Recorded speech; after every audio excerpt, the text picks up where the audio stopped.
In this animation, we will explain chemical changes, and we will start with the reactivity series.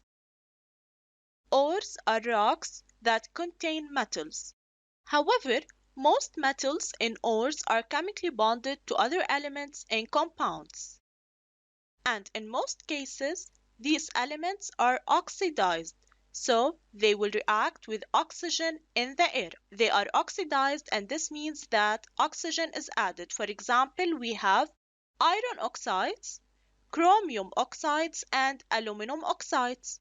So these are three examples of metal oxides: FeO, Cr2O3, and Al2O3. For example, iron can react with oxygen from the air, and thus it will be oxidized to produce iron 3 oxide. Let's look at the equation. So 4Fe solid will react with a 3O2 gas to produce 2Fe2O3, which is solid.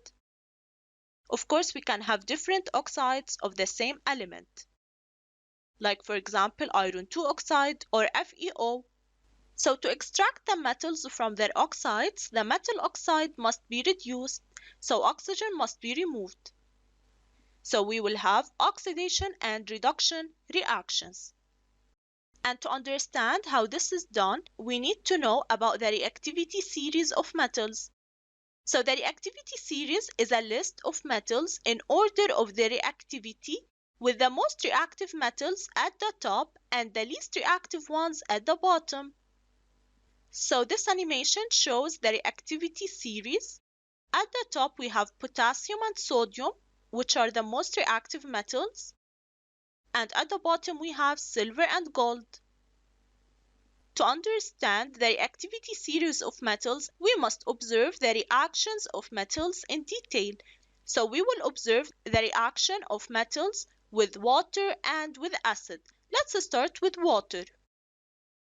Some metal oxides are soluble in water, and these are called alkalis.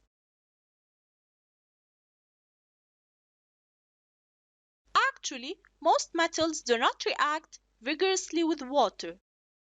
And for example, metals such as copper does not react at all with water. However, there is a great range in the reactivity between different metals. So for example, if we examine the reaction of potassium, K, with water, we will find that potassium reacts violently and vigorously with water. Sodium also reacts with water, however, in a less violent reaction. This is the reaction of calcium with water. Calcium sinks and reacts steadily with cold water. And of course, hydrogen gas will be evolved and a metal hydroxide. On the other hand, let's examine the reaction of magnesium. Actually, all the metals below calcium in the reactivity series react very slowly with cold water. So if magnesium is left in a beaker of water, it takes several days to collect enough gas to test with a lighted spill. Again, the gas produced will be hydrogen. So now we will observe the reaction of magnesium with steam.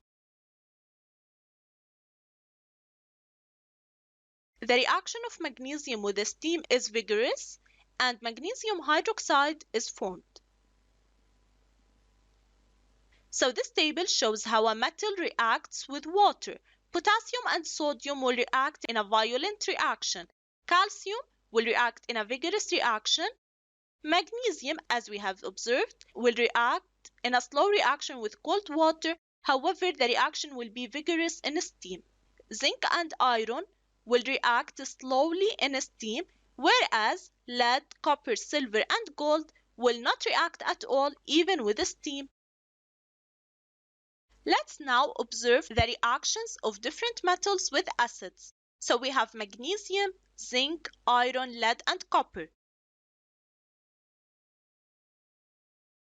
Notice that magnesium is the most reactive one among these, and copper is the least reactive.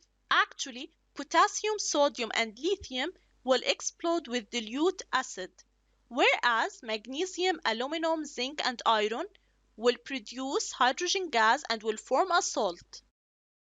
Lead, for example, will react slowly with warm acid, whereas copper, silver, and gold will not react with dilute acids.